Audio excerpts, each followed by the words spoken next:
The morning sun painted the waters of the Mississippi River a deep gold as the small wooden skiff cut across the tranquil surface. Sitting in the bow, Anna Mae Jenkins watched the surrounding green immensity, breathing the humid, dense air of the swampland. Her brown, calloused fingers gripped the edge of the boat firmly, as if fearing that reality might slip away if she loosened her hold. "Are we still far, Mr. Bow?" she asked, turning to the older man piloting the craft. "Not anymore, child. Another hour and we'll reach Baton Rouge." The old riverman smiled, revealing teeth stained yellow from chewing tobacco. "Anxiety won't make the river run faster." Anna Mae nodded and turned back to the landscape. At 25, she had never left her small bayou community. Her whole life had been dedicated to helping her parents on their modest cane sugar and pecan farm. But everything changed when she received the letter from Aunt Corinne, her mother's sister, who had left for Baton Rouge decades ago. "Come to Baton Rouge," the letter read. "I found you a position in the household of the Vance family of Belle Reve. They need someone trustworthy to manage the house, and I thought of you." The letter arrived at a crucial time. The annual flood had devastated the family's crop, and money was tighter than ever. Her parents, Silas and Alara, were reluctant at first, but finally agreed it would be an opportunity for Anna Mae. "The Vance family is the most important one in the whole region," commented Mr. Bow, interrupting her thoughts. "They say old Augustus Vance made his fortune with cotton plantations back before the war, then diversified, bought timberland, opened general stores. Today, his grandson Thomas runs it all. A powerful man." Anna Mae felt a chill run down her spine. She had never dealt with rich, powerful people. Her basic education, completed at the small community school, seemed insufficient for what was coming. And their house? "What's it like?" she asked, trying to imagine. "It's a palace, child. Sits up on the ridge, overlooking the delta. Gardens that never end, ballrooms, a pool. They say it has more rooms than a person can count." Mr. Bow paused. "But don't be dazzled. Rich folk cry too, just with silk handkerchiefs." The skiff continued cutting through the water, and gradually the landscape changed.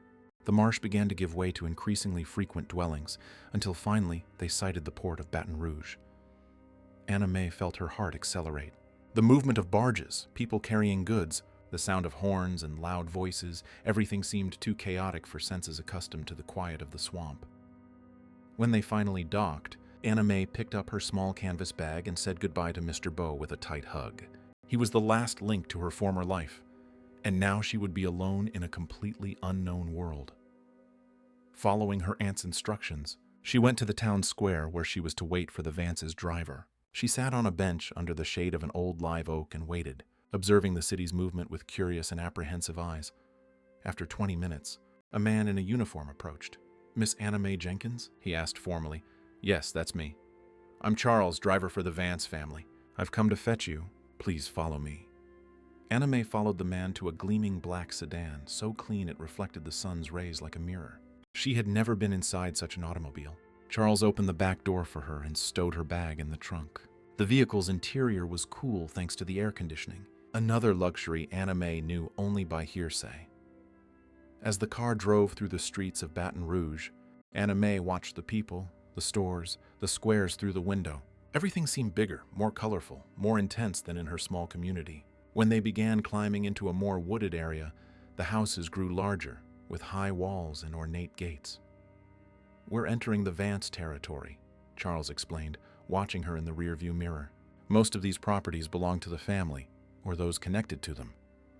Finally, after passing through an enormous wrought iron gate, they entered a property that looked more like a park. The gravel drive snaked through impeccably maintained gardens with century-old trees and beds of tropical flowers in full bloom. In the background, imposing like a monument, stood the mansion, a 3-story colonial-style structure, with wide verandas and a marble staircase leading to the main entrance. "My goodness," Anna Mae murmured, unable to hide her astonishment. "Impressive, isn't it?" Charles commented with a discreet smile. "It has that effect on people the first time." The car stopped in front of the staircase, and Charles opened the door for Anna Mae. Her legs trembled slightly when she stepped onto the Vance property.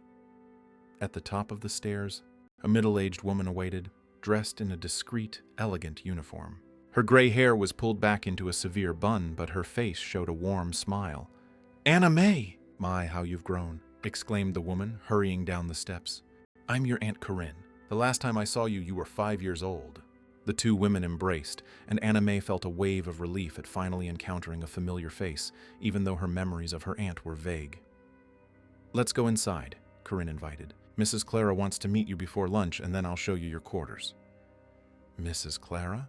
Anna May asked as they climbed the staircase. "Clara Vance, widow of Mr. William Vance. She runs everything now, ever since he passed 3 years ago." Anna May nodded, trying to absorb all the information. Entering the mansion, she was greeted by an imposing entrance hall, with Italian marble flooring and a crystal chandelier that seemed to contain 1,000 captured stars. The walls were adorned with paintings that Anna May suspected were original works by famous artists, and the furniture looked like relics from other centuries. "The house has over 30 rooms," Corinne explained, noticing her niece's amazed gaze. "Besides the main family, it houses the permanent staff, myself as housekeeper, 3 maids, 2 butlers, 4 gardeners, 2 drivers, and 4 security guards. Your role will be to assist in managing all of this, serving as my assistant and eventual substitute." Anna May swallowed hard. The responsibility seemed too immense for someone with her limited experience. But before she could voice her concerns, they were interrupted by a tall man, about 30 years old, descending the main staircase with firm steps. "Aunt Corinne, Mama is looking for you." "Something about the Saturday dinner menu," the man said before noticing Anna May's presence. His dark brown eyes examined her with curiosity. "And this must be the new assistant." "Yes, Mr. Thomas, this is my niece, Anna May Jenkins." "Anna May, this is Thomas Vance, Mrs. Clara's eldest son." Anna May made a small, instinctive curtsy, unsure of how she should behave before a family member. "Welcome to Belle Reve," Thomas said, extending his hand in a surprisingly informal gesture. "I hope you settle in well here. My mother has high expectations for you." The touch of his hand caused a strange sensation in Anna May, something she had never experienced before. His eyes seemed to penetrate beyond her simple appearance, as if they could see something she didn't even know about herself.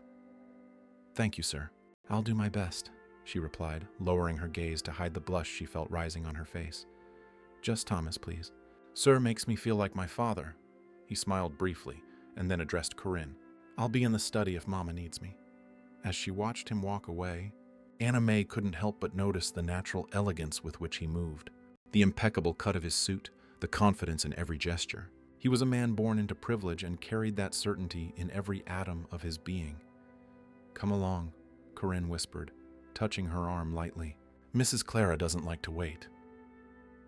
As she followed her aunt through the mansion's ornate corridors, Anna May had the strange feeling that she was entering not just a house, but a new chapter of her life. Something told her that the calm waters she had known until then were about to turn into turbulent rapids.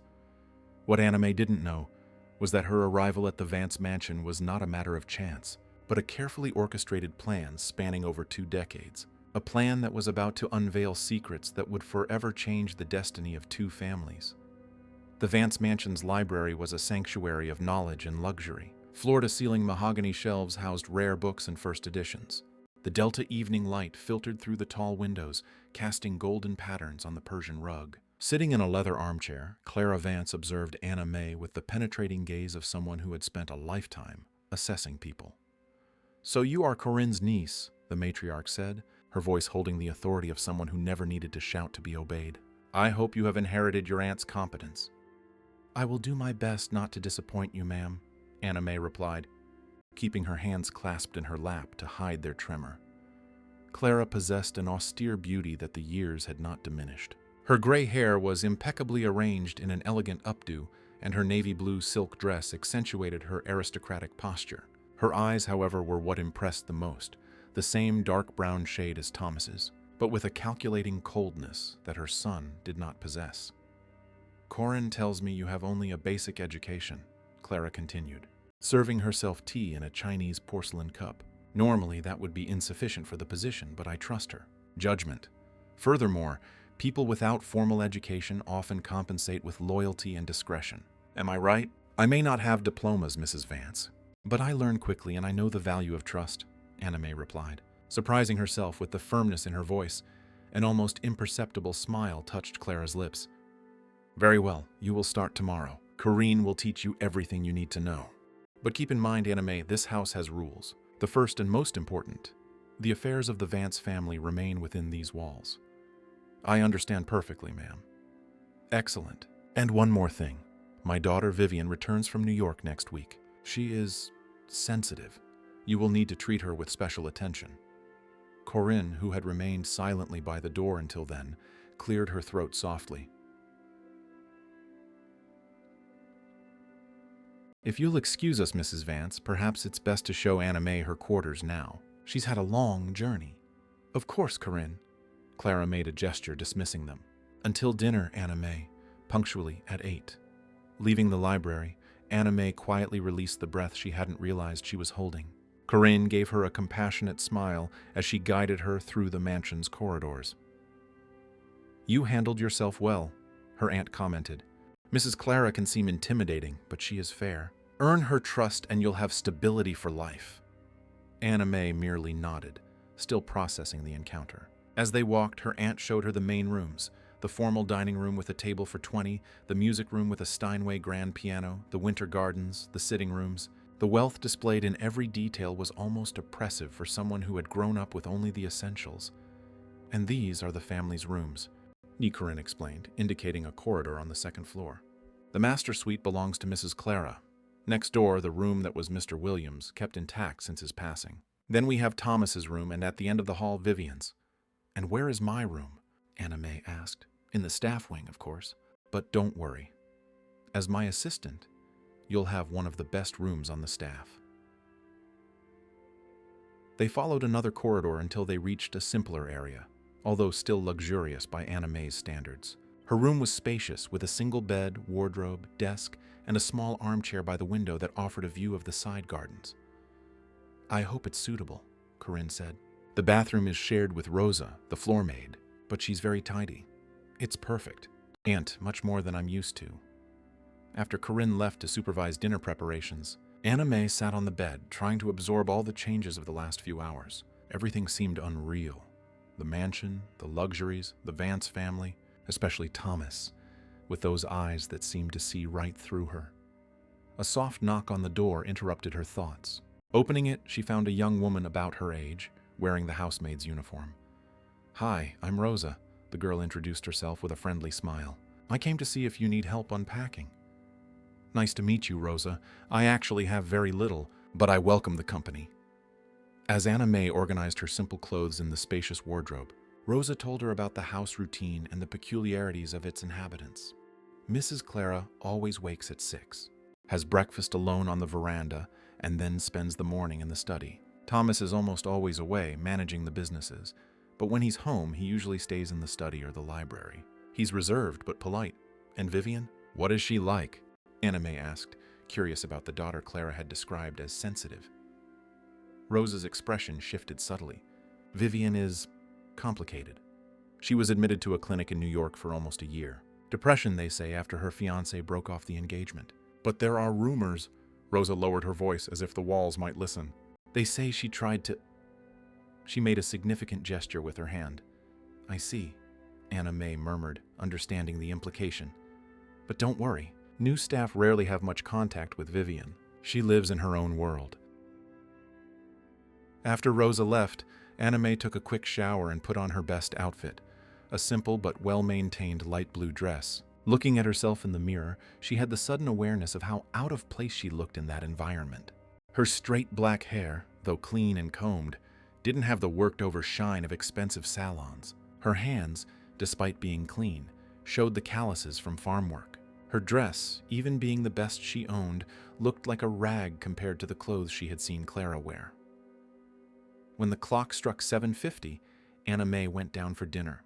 The smaller dining room, used for everyday meals, still comfortably seated 10 people. The table was set with porcelain, crystal, and silver, and lit candles gave the room a soft, elegant luminosity.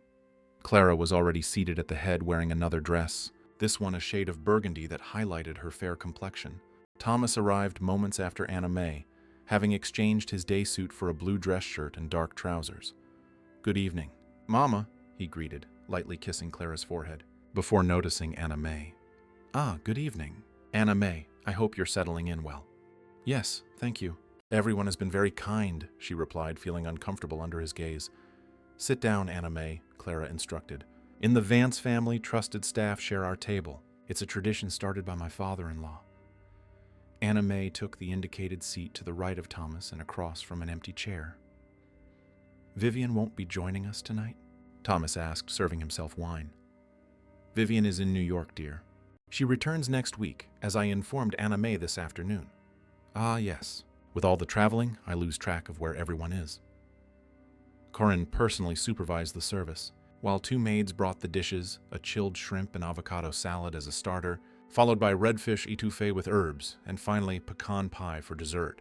Everything was served with a formality that made Anna May feel even more out of place, watching carefully which utensil she should use at each moment.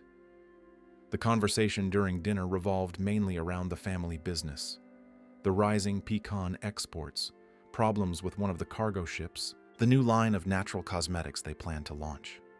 And you, Anna May? Thomas asked suddenly. What do you think of our little family enterprise? The question caught her by surprise. I don't know if I can comment, considering I just arrived, but it seems like an impressive business, especially for valuing products from our region. Thomas smiled, seeming genuinely interested in her answer. And you know the swamp products well, I imagine. You grew up in, where was it? The community of Bayou St. Jude. Small, about 4 hours upriver from here. We mainly farm cane sugar and pecans. Interesting, Clara commented, although her tone suggested otherwise. Perhaps your local knowledge could be useful to our businesses eventually. Thomas is always looking for new perspectives. In fact, Thomas added, we're expanding our organic product line. Your insight on traditional farming methods could be valuable. Thomas's interest seemed sincere, and Anna May felt less tense. It would be a pleasure to contribute however I can. After dinner, Clara retired to her rooms, leaving Thomas and Anna May momentarily alone in the corridor. Don't be intimidated by the luxury and the formalities, he said in a lower, more intimate tone. Underneath it all, we're just people. Very different people, Anna May responded, unable to contain the observation. Thomas laughed, a soft and pleasant sound. Appearances can be deceiving, Anna May. Sometimes the biggest differences are where we least expect them, and the greatest similarities hidden beneath layers of circumstance. Before she could reply, they were interrupted by Corinne, who came down the hall. Anna May, could you help me with the pantry inventory? We can start your training now. Of course, Aunt. Turning back to Thomas, she gave a small nod. Good night, sir. I mean Thomas. Good night, Anna May, he replied, with a smile that was etched in her memory long after she went to bed. In the following 2 weeks, Anna May immersed herself in the mansion's routine. Under Corinne's guidance, she learned the intricate details of administration, from controlling the stock of food and cleaning supplies to supervising staff schedules and organizing the family's frequent social events. Her contact with Clara was formal and limited to morning meetings to discuss the day's activities. Thomas, however, despite spending most of his time away from the mansion, sought her company whenever he was home, asking questions about her life in the Bayou community, her opinions on books, lending her volumes from the library, and sharing stories from his business trips. One Sunday afternoon, while the house was quiet with most of the staff off, Anna May took the opportunity to explore the gardens. Hidden behind a hedgerow, she discovered a small gazebo surrounded by wisteria. She sat on the wooden bench, enjoying the view of the river in the distance and the rare moment of solitude. It's my favorite refuge, too, a masculine voice said behind her, making her jump. Thomas approached, dressed in casual clothes, a white linen shirt and dark trousers. Sorry if I startled you. I didn't know anyone came here. Few know this spot. My grandfather built it for my grandmother, who loved wisteria. He sat beside her, maintaining a respectful distance. I found a few books I think you'll like. Left them in your room. Thank you. I'm really enjoying our conversations about literature. Me too. He paused, as if carefully choosing his next words. You know, Anna May, I have the strangest feeling that we've known each other for much longer. Anna May felt her heart race. What do you mean? I can't explain it. There's something about you that seems familiar, as if our paths have crossed before.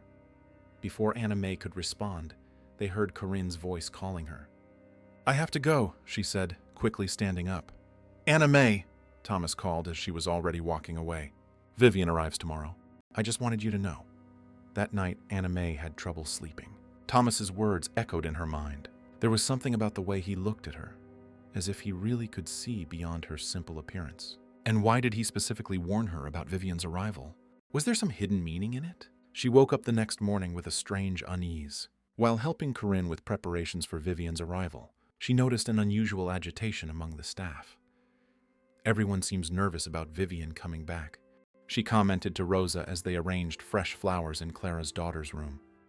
She can be unpredictable, Rosa replied, adjusting the curtains. Demanding 1 minute, completely apathetic the next. And since she returned from the clinic, she's had episodes of temper that frighten even Mrs. Clara.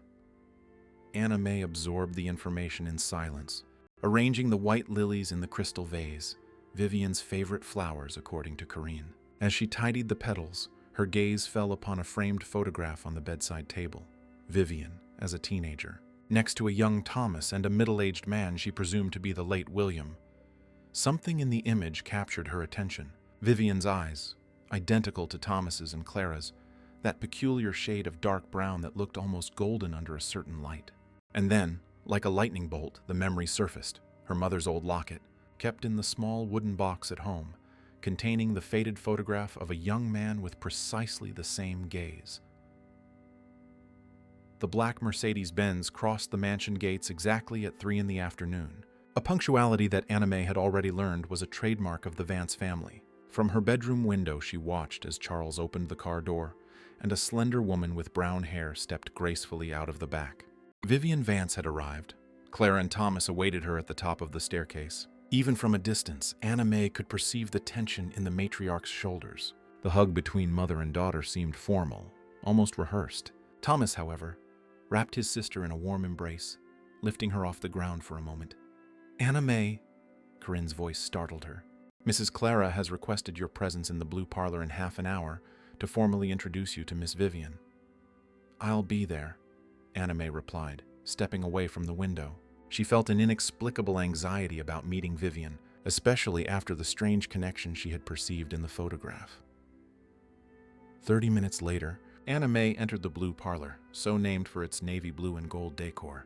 Vivian was sitting on a sofa, a glass of wine in her hands despite the early hour. Standing by the fireplace, Clara maintained her impeccable posture, while Thomas observed the scene from a more distant corner, leaning against a bookshelf. "Ah, here she is," Clara announced. "Vivian, this is Anna May Jenkins, Corinne's niece and our new administrative assistant." Anna May made a slight curtsy. "It's a pleasure to meet you, Miss Vivian." Vivian studied her with a penetrating, analytical gaze that resembled Clara's, but there was something more, a feverish, almost disturbing intensity. She was undeniably beautiful, with the same aristocratic features as Thomas, but her beauty had a fragile quality like fine porcelain on the verge of breaking. "So you're Mama's new protege," Vivian finally said, her voice surprisingly melodious. "Interesting. You don't look like Corinne at all." "Vivian," Clara warned gently. "What? I'm just observing." Vivian took a sip of wine. "In fact, you remind me of someone. Don't you think so, Thomas?" Thomas shifted uncomfortably. "I don't know who you're referring to, Vivian." An enigmatic smile touched Vivian's lips. "No? I thought you would have noticed too. That chin, the shape of the eyes." She left the sentence incomplete, savoring the tension she had created. "Anna May will be available to help you settle back in," Clara intervened, changing the subject. "Whatever you need, you can turn to her." "How kind of you, Mama, to assign someone especially for me. Do you not trust me to take care of myself after a whole year at the clinic?" The tone was light, but the words carried a subtle venom. "It's merely courtesy, Vivian. Nothing more." "Of course." Vivian turned her attention back to Anna May. "And where do you come from, Anna May Jenkins?" "A bayou community a few hours upriver from here, Bayou St. Jude." "A river girl," Vivian murmured with a sudden genuine interest. "It must be fascinating to grow up like that, free from social constraints, from expectations. Tell me about your family." "My parents are farmers. We have a small cane sugar farm and harvest pecans. A simple life, but an honest one." "And your mother? What's her name?" "Alara." "Alara," Vivian repeated, as if savoring the name. "And has she always lived in Bayou St. Jude?" "No. She came from the city when she was young, after she met my father." Something flashed in Vivian's eyes. Recognition. Triumph? But it was so quick that Anna May wasn't sure. "Fascinating. We'll have to talk more about this." Vivian stood up in a fluid movement. "Now, if you'll excuse me, I need to rest." The trip was exhausting. After Vivian left, an uncomfortable silence hung in the air. Clara seemed lost in thought, her face an impenetrable mask. "She seems well," Thomas finally commented. "Better than in the last visits?" "Yes," Clara agreed, though her tone lacked conviction. "Anna May, you may leave. I have matters to discuss with Thomas." "Excuse me," Anna May murmured, exiting the parlor. However, instead of walking away, something compelled her to remain close, hidden behind the slightly ajar door. She knew it was wrong, but the conversation seemed somehow connected to her. "Did you see how she reacted?" Clara's voice was clear despite the low tone. "We shouldn't have brought her here. It's too risky." "It was your idea, Mama," Thomas replied. "You insisted when Corinne mentioned her niece. I didn't know it would be so evident. What did you expect? That there would be no resemblance at all?" "I expected it to be subtle enough to go unnoticed. Vivian is too observant for her own good." A pause. "We need to be careful. If Vivian starts connecting the dots..." "Do you really think she doesn't know, after all this time?" "If she knew for sure, she would have used it against us by now. No, she suspects, but she has no proof, and we need to keep it that way." Anna May moved away silently, her heart pounding. What were they talking about? What dots could Vivian connect? And why did her presence in the house seem to be part of some plan of Clara's? In the following days, Anna May noticed a subtle shift in the mansion's atmosphere. Vivian watched her constantly with an interest that fluctuated between genuine curiosity and something darker. Clara, on the other hand, seemed to avoid being alone with her, delegating more and more responsibilities to Corinne. Only Thomas maintained the same attitude, friendly, attentive, always seeking her company when he was home. Their conversations became the highlight of Anna May's days, moments where she could temporarily forget the mysteries surrounding her. One particularly hot afternoon, while organizing the mail in the study, Anna May was surprised by Vivian. "Always working?" Clara's daughter commented, walking in without knocking. She wore a light summer dress that accentuated her thinness. "Mama must be delighted with your dedication." "It's my job, Miss Vivian." "Please, just Vivian. I hate formalities." She walked around the study, her fingers gliding over the furniture as if looking for dust. "You and Thomas have become close." It wasn't a question, but Anna May felt she needed to answer. "Steno wa santi, owanada na fai." "Mr. Thomas has been very kind." "I'm sure he has." Vivian smiled, a smile that didn't reach her eyes. "My brother always had a weakness for lost causes. With all due respect, I don't consider myself a lost cause." "No?" Vivian tilted her head, studying her.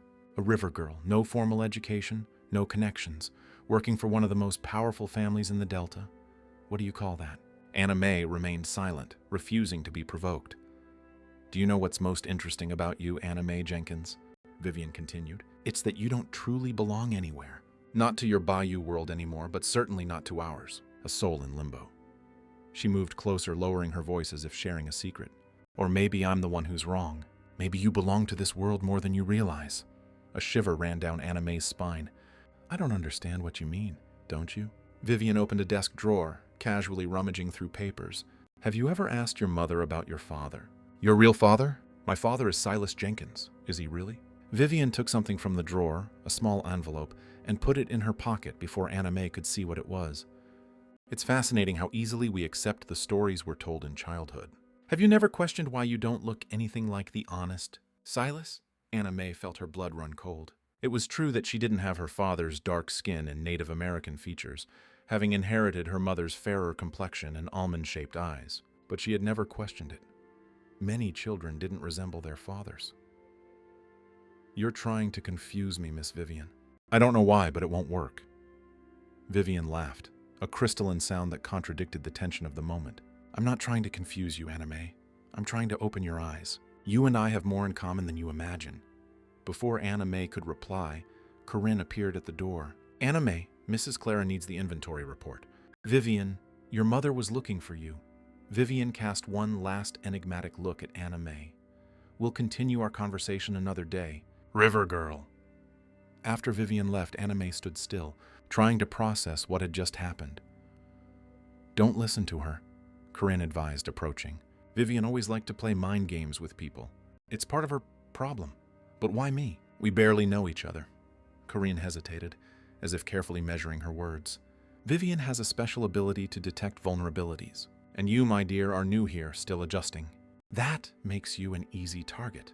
The explanation made sense, but it didn't calm the unrest Anna May felt. Vivian's words had touched a sensitive spot she didn't even know existed. That night, during dinner, Vivian was strangely silent, almost cordial.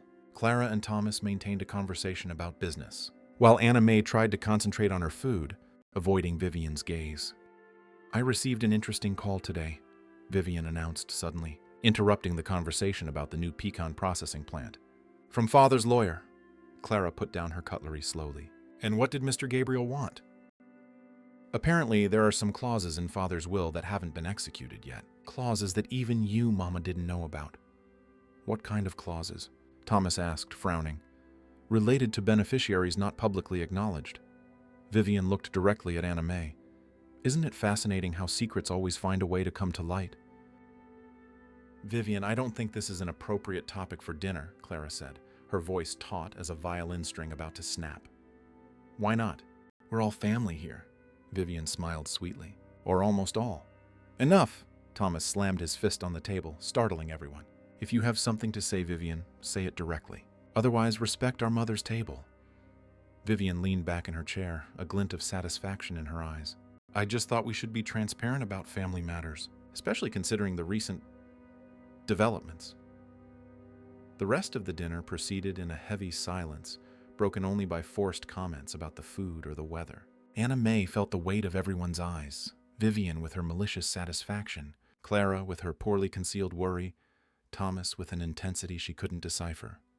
Later, in her room, Anna May couldn't sleep. Vivian's insinuations echoed in her mind, along with fragments of the conversation she had overheard between Clara and Thomas. There was something about her, some connection to this family that she didn't know. A light knock on the door startled her. Opening it, she found Rosa looking nervous. "Mr. Thomas asked you to meet him at the gazebo," the maid whispered. "He said it's important. Now? It's nearly 11 at night." He sounded urgent. "Said no one can know." Anna May hesitated. Part of her said not to go, that it could be dangerous. But another, stronger part needed answers. "Thank you, Rosa." She put a light coat over her nightgown and quietly went down the back stairs, avoiding the main corridors. The night was clear, with a full moon illuminating the gardens in shades of silver. The path to the gazebo never seemed so long, every shadow cast by the trees making her heart race. When she finally arrived, she found Thomas standing, looking out at the river. Hearing her steps, he turned quickly. "You came," he said, the relief evident in his voice. "I wasn't sure you would. What's going on, Thomas? Why all the mystery?" He approached, his face serious in the moonlight. "Vivian is right, Anna May. There are things about you, about your family that you don't know. Things my mother has been trying to hide for years." Anna May felt her legs weaken. "What things?" "You'd better sit down." Anna May obeyed, sitting on the gazebo bench. Thomas remained standing, as if physical proximity might make what he was about to reveal more difficult. "My father, William Vance, frequently visited the rural Delta communities, overseeing the company's social projects. That was more than 25 years ago." He paused, choosing his words carefully. "On one of those trips, he met a young woman named Alara." Her mother's name on his lips made Anna May freeze. "What are you implying?" "I'm not implying, Anna May.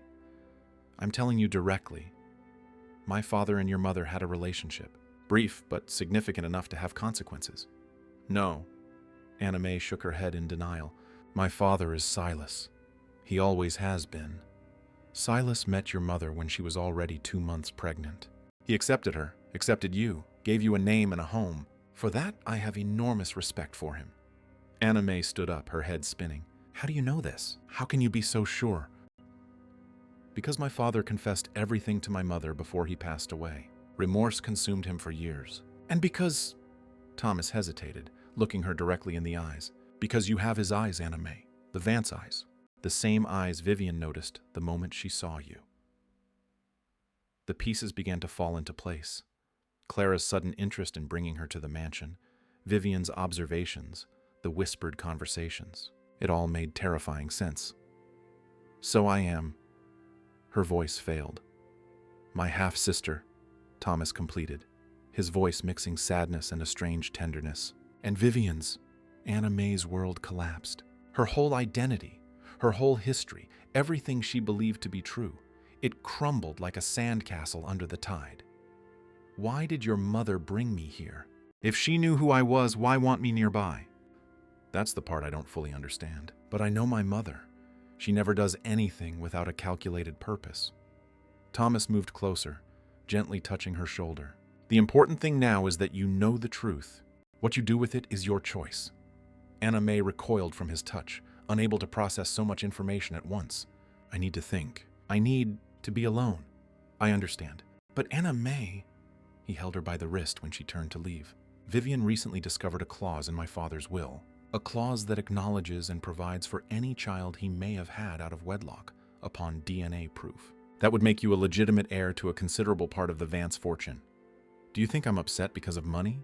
Anna May pulled her arm away, freeing herself. I just found out that my entire life was built on a lie. That the man I called father for 25 years is not my biological father. And you're worried about money? No, I'm worried about you, Thomas replied, frustration evident in his voice. Vivian won't make things easy. She'll see you as a threat to her inheritance. And my mother, he sighed heavily. My mother will do whatever is necessary to protect the family name. And you? What do you want? Anna May asked, suddenly aware of the real question tormenting her. Thomas remained silent for a long moment, his gaze fixed on hers. I want you to find your place, Anna May, whatever that may be, even if it's not beside me. The confession hung in the air between them, laden with implications Anna May was not ready to face. Without another word, she turned and ran back to the mansion, tears blurring her vision. In her haste, she didn't notice the figure hidden among the trees, Vivian, with an enigmatic smile on her lips and a small recorder in her hand. The rain fell relentlessly over Baton Rouge, turning the mansion gardens into muddy puddles and creating a curtain of water that isolated the property from the rest of the world. Anna May watched the drops stream down her bedroom window, reflecting on how completely her life had changed in just one night. 3 days had passed since Thomas's revelation at the gazebo. 3 days in which Anna May had barely left her room, claiming to be unwell. Corinne, worried, brought her meals that remained virtually untouched. She couldn't eat, couldn't sleep. She only relived that conversation endlessly, trying to comprehend what it meant for her identity, her future, her understanding of who she was. A soft knock on the door interrupted her thoughts. Anna May? It was Corinne's voice.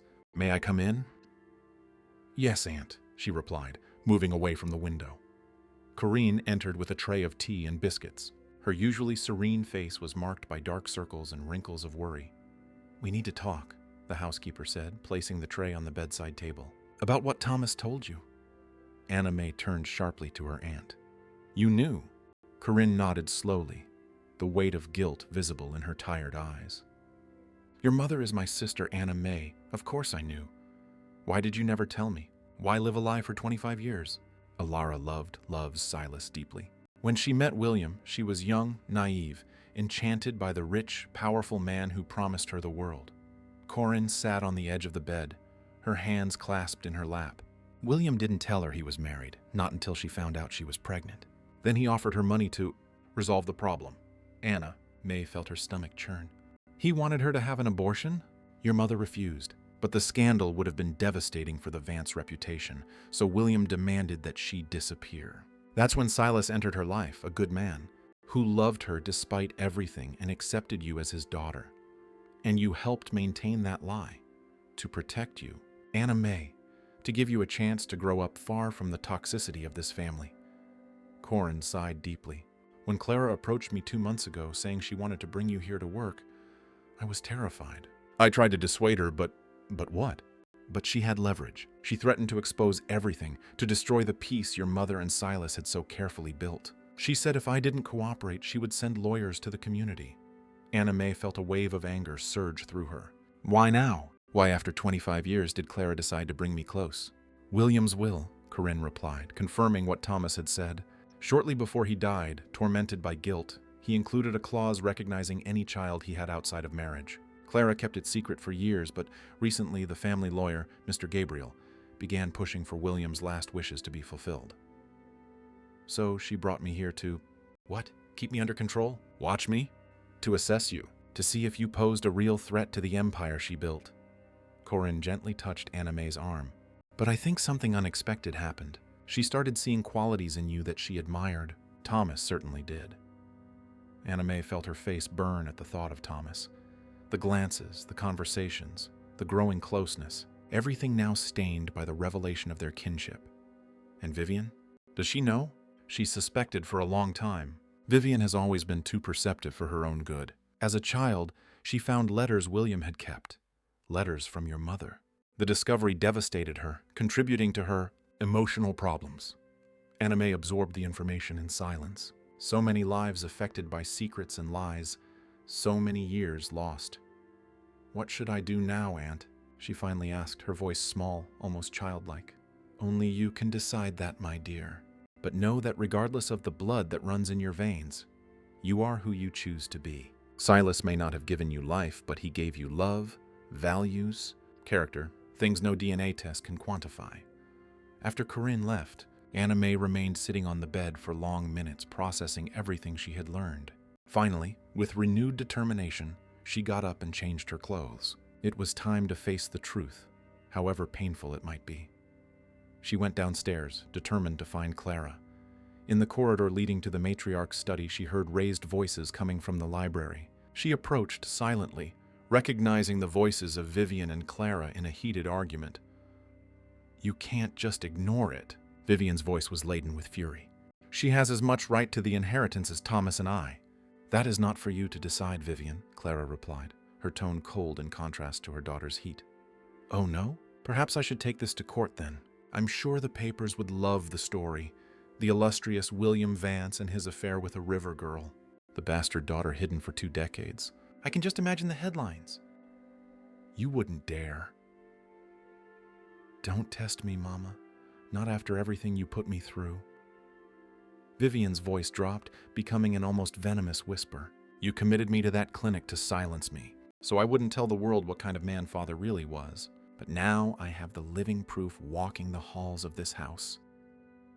Anna May backed away, shocked by the intensity of the hatred in Vivian's voice. Turning to leave, she ran straight into Thomas, who was apparently also listening to the conversation. "Come on," he whispered, gently guiding her by the arm to a nearby empty room, the small music room that was rarely used. "You shouldn't have heard that. Shouldn't have heard the truth?" Anna May retorted, more aggressively than she intended. "More secrets, Thomas? Don't you think enough is enough?" He sighed deeply, running a hand through his hair in a gesture she had learned indicated worry. "Vivian is out of control. She's always had emotional problems, but in the last few years," he let the sentence trail off. "She hates me, and she doesn't even know me. It's not you she hates, Anna May. It's what you represent." Thomas sat down at the piano, idly running his fingers over some keys. "Vivian adored our father. He was her hero, her protector. When she found out about his affair with your mother, something broke inside her. The perfect image she had of him was destroyed. And it's my fault? Of course not. But Vivian needs someone to blame, and you're the easiest target." He looked at her intently. "I'm afraid of what she might do."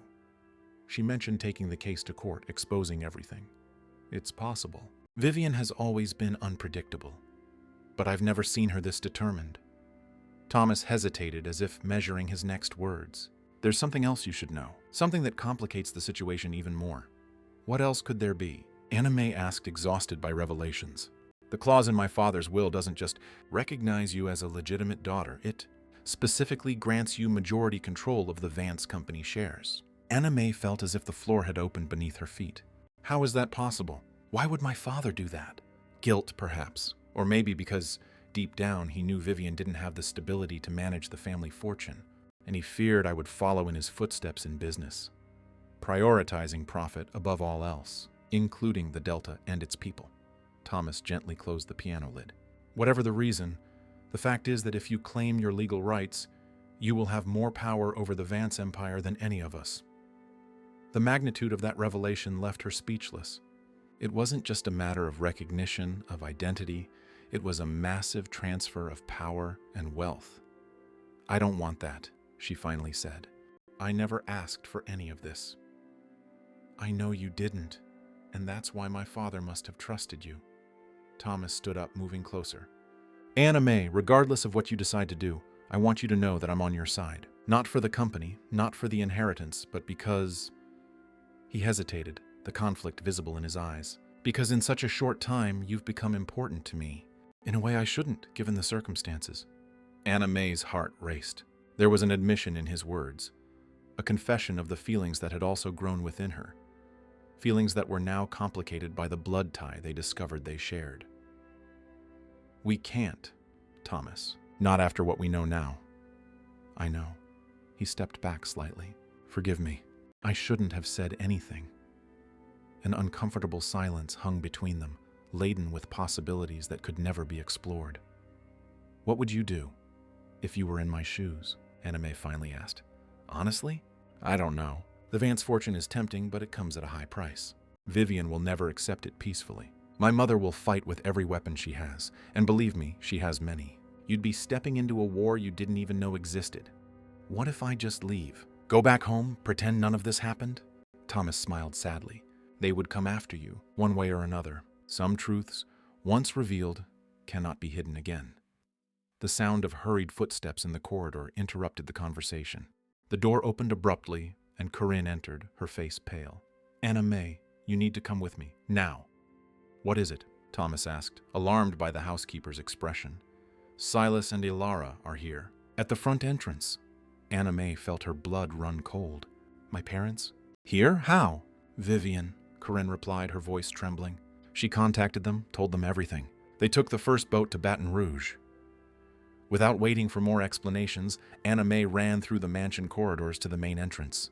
Opening the door, she saw the scene she never thought she would witness. Her parents, or rather, her mother and the man who raised her as his daughter, standing in the light rain, looking small and out of place against the backdrop of the imposing Vance mansion. Mama! Papa! She cried, running to embrace them, oblivious to the rain that now wet her dress. Ilara returned the hug fiercely, tears mixing with the rainwater on her face. Silas, always so strong and unshakable, suddenly looked aged, the weight of the secrets visible in the new wrinkles marking his face. My daughter, he murmured, his voice choked. We came to get you. We're going home. How did you know? What did Vivian tell you? A young woman called, Ilara explained, pulling back slightly to look at her daughter's face. Said you found out the truth about your biological father. That they were trying to buy your silence, keep you here against your will. That's not true. I came here to work by choice. She said they would say that? Silas interjected, his gaze hard. Said they put ideas in your head, that they were manipulating you to claim an inheritance and abandon your real family.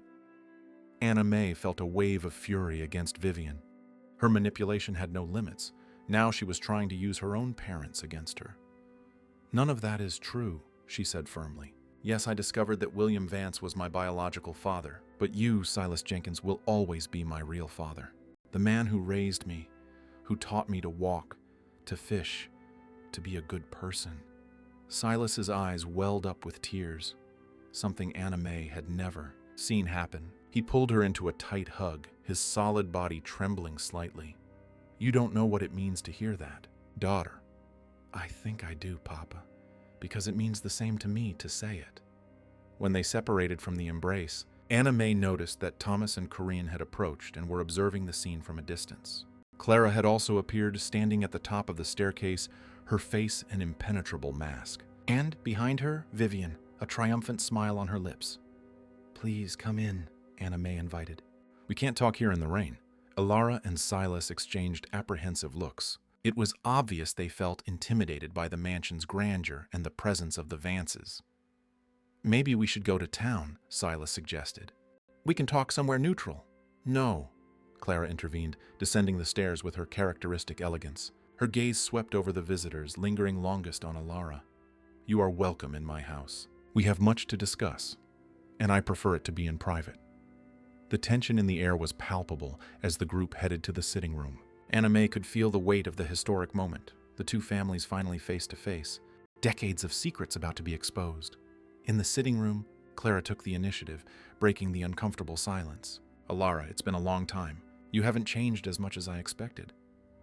Neither have you, Clara, Anna May's mother replied, surprising her daughter with the familiarity with which she addressed the Vance matriarch. You know each other? Anna May asked, confused. Your mother worked here in this house as a maid before you were born, Clara explained. That's how she met William. The revelation hit Anna May like a punch. One more piece of the puzzle fell into place. One more secret came to light. Why did you never tell me, Mama? Well, what should I have said, daughter? That I was seduced by the master of the house? That I ran away pregnant and ashamed? Alara looked directly at Clara. It wasn't just for my sake that I kept the secret. It was an agreement. William gave me money to start over far away, and in return, I promised never to reveal that the child I was expecting was his. An agreement you kept for 25 years, Thomas observed, admiration in his voice, even with all the financial difficulties you faced. It wasn't for money that I kept the secret, Alara retorted, pride in her voice. It was to protect my daughter, to give her a normal life, far from this world of ambition and intrigue. Vivian, who had been observing the scene with apparent disinterest, let out a cynical laugh. How noble of you. And now, are you still going to protect her from her rightful inheritance? Or are you finally going to admit that all this time you were just waiting for the right moment to claim what is rightfully hers? Vivian! Clara warned severely. What? I'm just saying what everyone is thinking. Vivian stood up, pacing the room like a predator circling its prey. Let's be honest, no one here really cares about Anna May. You, Mama, just want to avoid scandal. Thomas wants to do the right thing. As always, the eternal knight in shining armor. And you two, she cast a disdainful look at Alara and Silas. You built an entire life on a lie. What kind of foundation is that for a family? Enough, Vivian! Thomas stood up, confronting his sister. It's not for you to decide what constitutes a family. Look at them. They raised Anna May with love, gave her values you would never understand. That is family. How naive you are, little brother. Vivian moved closer to him, challenging, always believing the best in people. But do you know what I learned at the clinic? That everyone has a price. Everyone can be bought, manipulated, broken. She turned back to Anna May. Even our dear little river girl sister. I'm not like you. Vivian, Anna May replied, maintaining her composure despite the provocation. I don't see the world through your distorted lens. No? Then why don't you ask your mother about the money William deposited monthly into her account all those years? Why don't you ask about the letters they exchanged even after your birth? Anna May turned to her mother, interrogation in her eyes. Alara lowered her gaze, silently confirming Vivian's accusation. He insisted, Alara murmured. Said it was the least he could do. I used the money for your schooling, Anna May, for the medicine when Silas got sick. It was never for me. See? Vivian smiled victoriously. Everyone has their price. That changes nothing, Silas interjected, speaking for the first time since they entered the room. His voice, though soft, carried a natural authority that made everyone turn to him. I knew about the money from the start. I knew about William, about everything. And I chose to love Anna May as my daughter anyway. Not for money, not out of obligation, but because it was the right thing to do. His simple, yet powerful words created a reflective silence in the room. Even Vivian seemed momentarily without a response. Clara took advantage of the pause to regain control of the situation. I believe there is a way to resolve this that is fair to all involved. Anna May has legitimate rights according to William's will. We cannot, and do not want to, deny that. Wait, Anna May interrupted. Before we discuss any agreement, I need time. Time to process all this, to decide what I truly want. Time is a luxury we don't have, Clara responded. The will clause stipulates a deadline. If not claimed within 30 days after the identification of a legitimate heir, the rights expire. And who set that deadline? Who decided I was identified? The family lawyer, Mr. Gabriel, presented the official documentation 3 weeks ago when Vivian discovered your existence and pushed for the execution of the clause. Clara sighed heavily. That's why I brought you here, Anna May. Not just to meet you, but to prepare you for this responsibility before it was too late. Anna May looked around the room, at her mother and Silas, visibly uncomfortable in that opulent setting, at Corinne, torn between her loyalties, at Thomas, whose eyes reflected genuine concern, at Vivian, whose bitterness seemed to consume any possibility of reconciliation, and finally at Clara, the matriarch whose motivations remained an enigma. I need air, Anna May said, abruptly standing up. Excuse me. Without waiting for a response, she went out onto the veranda, ignoring Thomas's calls. The rain had stopped, leaving the air heavy and humid. She took a deep breath, trying to order her tumultuous thoughts. For her whole life, she had known only one reality, the simplicity of Bayou life, the daily struggle for survival, the unconditional love of her parents. Now, suddenly, she was the heiress to one of the Delta's greatest fortunes, the daughter of a man she had never known. part of a family whose complexities and ambitions were completely foreign to her. And then there was Thomas, the half-brother for whom she had developed feelings that now seemed impossible, forbidden. The attraction she had felt since their first meeting now explained by a blood connection that made any romantic possibility unthinkable. Looking up at the sky that was beginning to clear after the storm, Anna May understood that she was facing the most important decision of her life, a decision that would affect not only her future, but that of two entire families. The Delta always had its own rhythm, its own way of dealing with transformations. The river waters rose and fell, the seasons alternated between deluge and dry spell, and the swampland constantly renewed itself. Perhaps that's why, Anna May thought as she watched the sunrise the next day. The people raised in that environment learned to adapt, to find balance even in the greatest adversities. She hadn't slept. After the stormy meeting between the two families, her parents had stayed at a small hotel in the city, politely declining Clara's offer to remain at the mansion. Anna May preferred to stay. She needed space to think, to process all the revelations and decide her next step. Now, sitting on her bedroom veranda, she watched the first fishing boat cut through the waters, gilded by the rising sun. Life continued its course, indifferent to the human dramas unfolding on its banks. A knock on the door interrupted her contemplation. It was Rosa, the maid, bringing a breakfast tray. "Mrs. Clara asked me to let you know the family lawyer will arrive in an hour," Rosa informed her, placing the tray on the table. "Everyone will meet in the main study." "Thank you, Rosa." After the maid left, Anna May barely touched the food. A lawyer. That meant decisions would be made today, documents would be signed, lives would be permanently altered. She dressed carefully, choosing a simple but elegant dress Corinne had given her. Looking at herself in the mirror, she realized how much she had changed since arriving at the mansion. Not just in appearance, although her hair was now better cut, her posture straighter, her clothes more refined. The deepest change was in her eyes, which now carried the weight of knowledge, responsibility, and impossible choices. When she went down to the study, she found the others already gathered. Her parents had returned, sitting uncomfortably in a corner. Clara occupied the main chair behind the imposing mahogany desk. Thomas was standing by the window, while Vivian leaned against the side sofa, feigning disinterest despite the evident tension in her posture. And there was a man Anna May didn't know, tall, middle-aged, impeccably dressed in a dark suit. She presumed it was Mr. Gabriel, the lawyer. "Good morning, Anna May," Clara greeted formally. "This is Mr. Gabriel Mendonça, the family lawyer, for over 3 decades. He is here to guide us on the legal matters regarding William's will." Gabriel slightly inclined his head in greeting. "Miss Anna May, it's a pleasure to finally meet you." "Finally?" Anna May questioned. "Did you know about me before?" "William confided in me when we drafted the clause that benefits you," the lawyer explained. "He always intended to publicly recognize you one day, but—" He hesitated, casting a quick glance at Clara. "Circumstances were never favorable." "You mean my mother never allowed it?" Vivian interjected with a bitter smile. Gabriel ignored the comment, opening his document folder. "I am here today because we need to formalize the situation. The deadline stipulated in the will for claiming the rights expires in precisely 1 week. Miss Anna May, you must decide whether or not you wish to accept your inheritance." "And what exactly does this inheritance include?"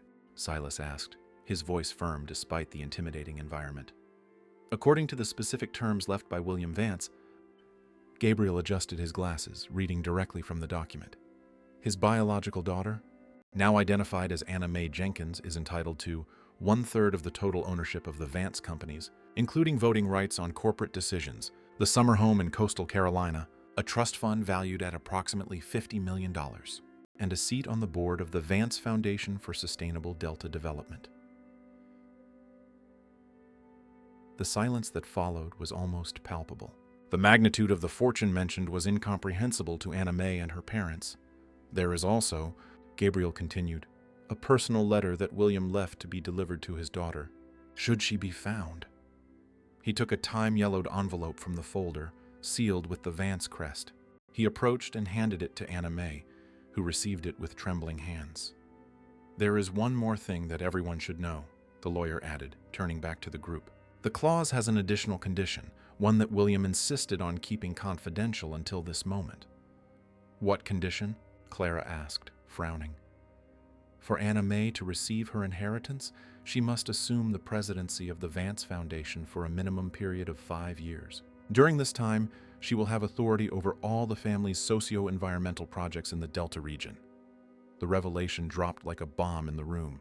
Vivian stood up abruptly, her face contorted in fury. That's absurd. She has no qualifications, no experience. It was your father's expressed wish, Gabriel replied calmly. He believed that someone with Anna May's roots in the local community would bring a valuable perspective to the foundation. Or maybe he just wanted his precious bastard close. Making up for 25 years of absence, Vivian spat. Vivian, enough! Clara's voice cut through the air like a whip. Respect your father's memory. Anna May remained silent, the envelope heavy in her hands like lead. Everyone watched her, awaiting a reaction, a decision. I need to read this first, she finally said, holding up the envelope. Mictus, alone, Clara nodded. Use the study. We will be in the sitting room when you are ready. When everyone had left, Anna May sat in the chair Clara had occupied, aware of the irony of that position of power so new to her. Carefully, she opened the envelope and removed 2 sheets of paper, a handwritten letter and what appeared to be an old photograph. The handwriting was elegant, masculine, decisive. The letter was dated a few months before William's death.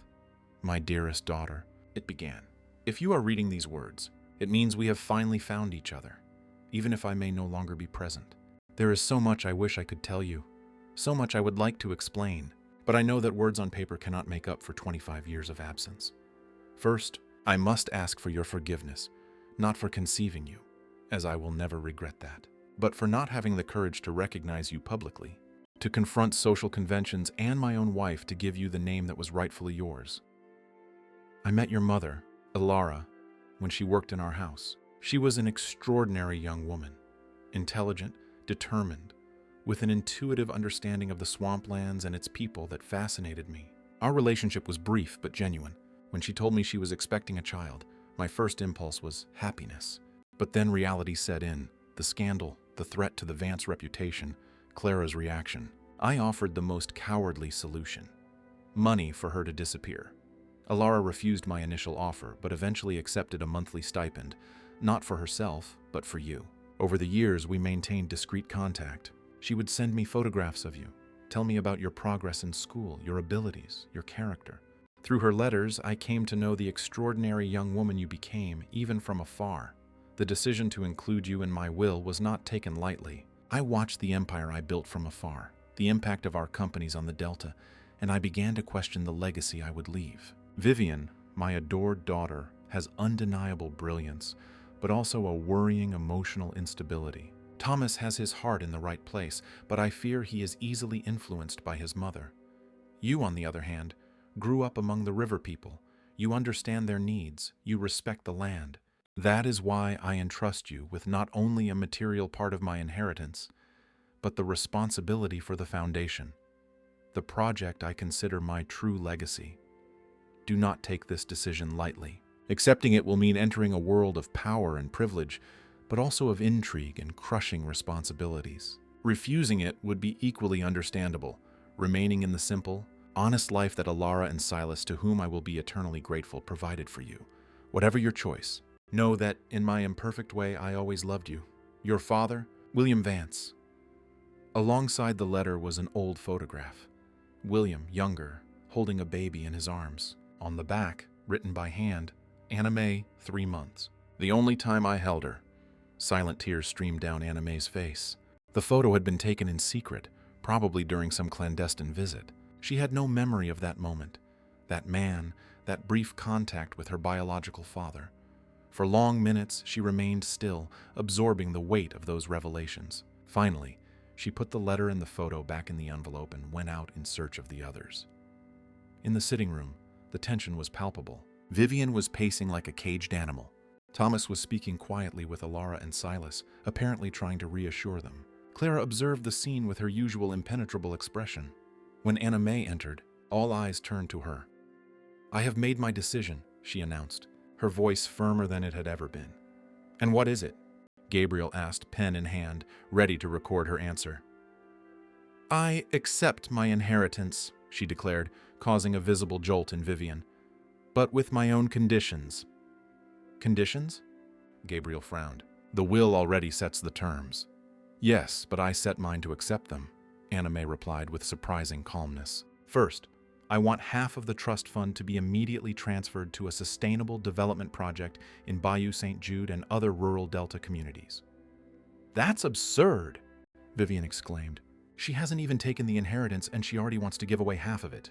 It's my right, Anna May firmly countered. Second, I will assume the presidency of the foundation as stipulated, but I want Thomas as co-president with equal decision-making power. Thomas looked genuinely surprised. Anna May, you don't have to do that.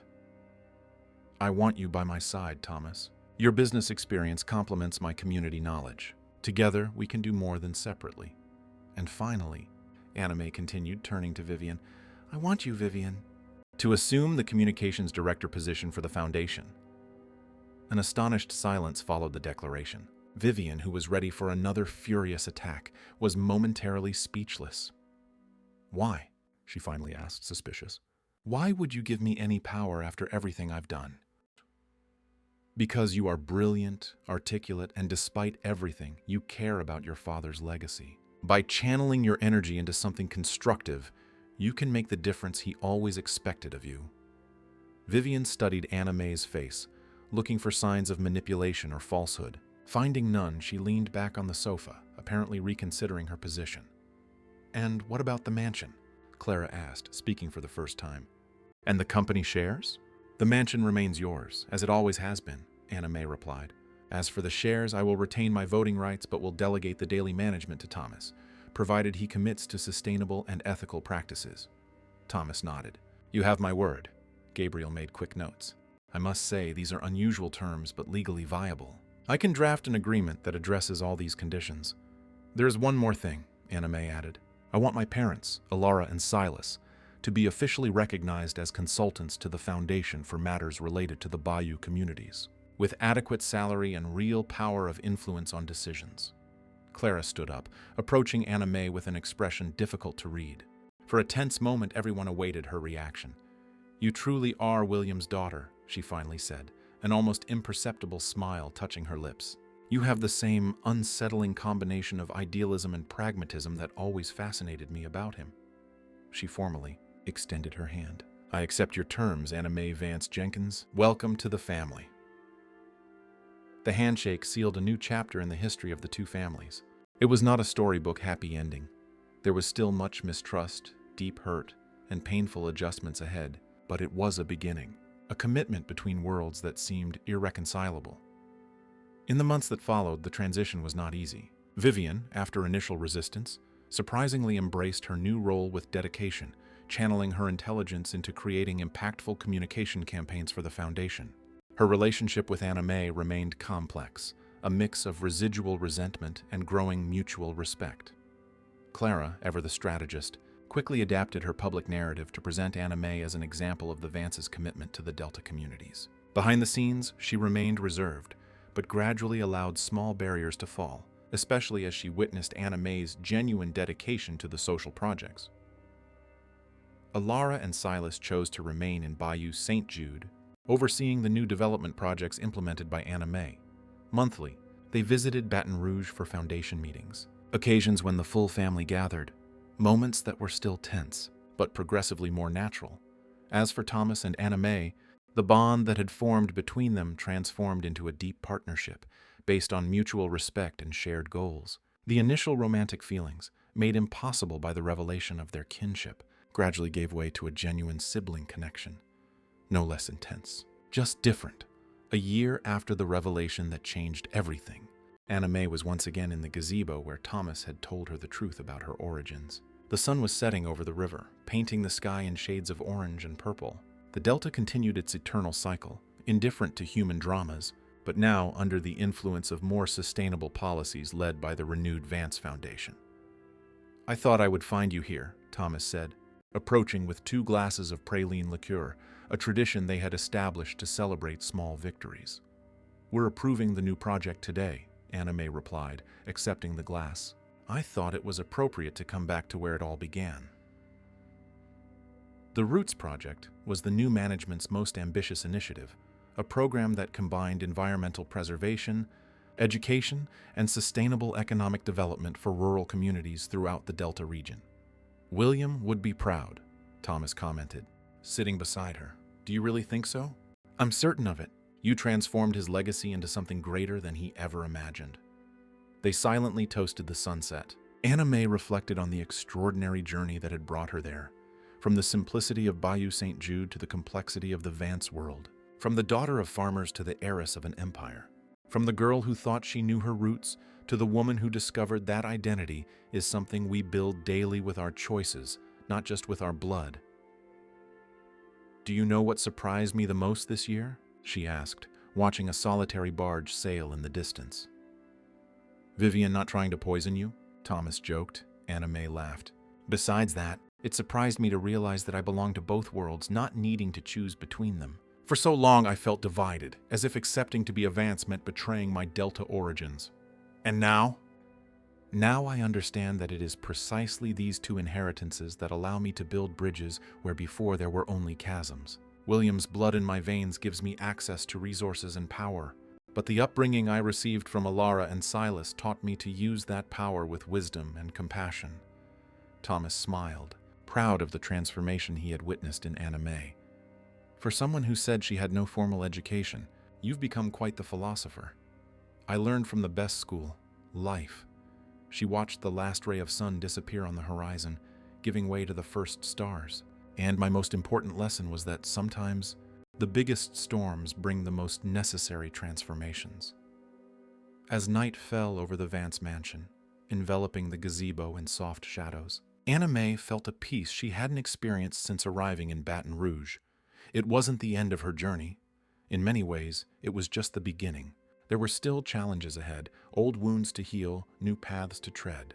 But for the first time, she felt truly complete, embracing all parts of who she was. The river continued its eternal course.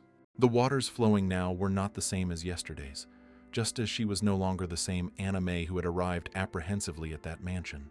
Like the river, she had transformed, finding her own way between the banks of the past and the future, carrying in her waters the memories of where she came from and the promise of where she could go. End of story. Dear listeners, we hope Anna May Jenkins' story has touched your hearts. Her journey between two worlds reminds us that our identity is shaped not just by our blood, but by our daily choices and the bonds we build. To continue navigating equally emotional stories, we have prepared a special playlist that you can find by clicking the link to the left of the screen. If this narrative stirred emotions in you, don't forget to subscribe to our channel and leave a like on the video. Every day we bring unique stories that explore the complexities of American life in its multiple facets. Share in the comments what the most striking moment of this story was for you, and what other narratives you would like to hear on our channel. Thank you for navigating the waters of this moving story with us.